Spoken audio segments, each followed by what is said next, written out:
mon sujet de travail comme chercheur, c'est le médicament comme phénomène social et culturel. C'est en même temps ce qu'on appelle l'objet finalement de la pratique des pharmaciens, c'est le médicament, c'est des professionnels du médicament. Donc, moi je regarde tous les facteurs, j'essaie de comprendre tous les facteurs sociaux qui expliquent l'importance que prend le médicament, la pilule dans nos vies. Je m'appelle Joanne Collin, je suis professeure à la faculté de pharmacie de l'Université de Montréal et je suis historienne et sociologue.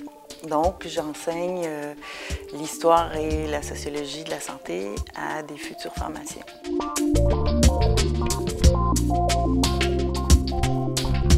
Ils ont une formation scientifique.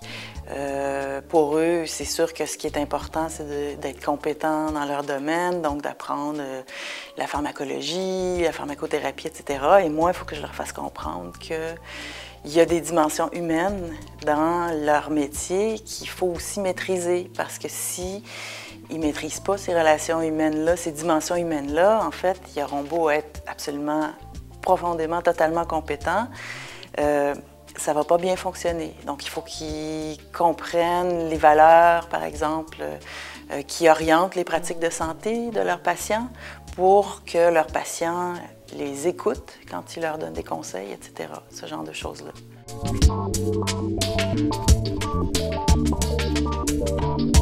Depuis 10 ans, 15 ans, la proportion de gens qui ont des diagnostics de dépression puis qui consomment des antidépresseurs a triplé, quadruplé, ça dépend des sociétés.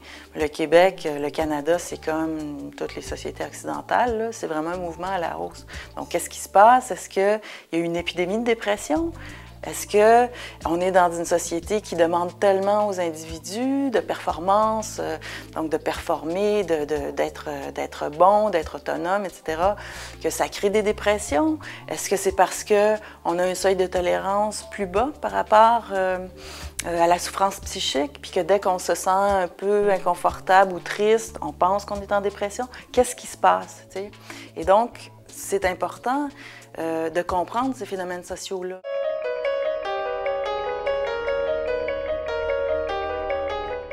C'est le défi des sciences sociales par rapport aux sciences pures et aux sciences de la santé. C'est celui, donc, de convaincre, donc c'est scientifique, que les sciences sociales, c'est rigoureux, que c'est important et qu'il faut les prendre en compte dans la pratique des professions de la santé. Et c'est un défi parce que, par exemple, moi j'utilise beaucoup des méthodes qualitatives, c'est-à-dire je fais des entrevues avec des personnes et puis j'analyse des discours. Et pour quelqu'un qui est habitué à des méthodes quantitatives, à des chiffres, à des statistiques et tout ça, ça paraît très, très bizarre, très étrange et très peu scientifique.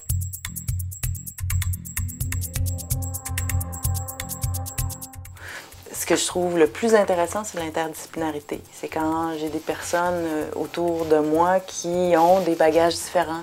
Par exemple, des étudiants qui ont une formation en sciences et puis qui arrivent en sciences sociales et qui nous amènent un éclairage que moi, j'ai pas parce que moi, j'ai une formation en sciences sociales. Et quand on se met tous ensemble pour trouver des solutions à des problèmes, pour comprendre, en fait, pourquoi tel phénomène existe, là, je pense qu'on avance vraiment, là, quand on dit 2 têtes valent mieux qu'une, 5 têtes valent mieux qu'une aussi. Puis ça, c'est vraiment stimulant.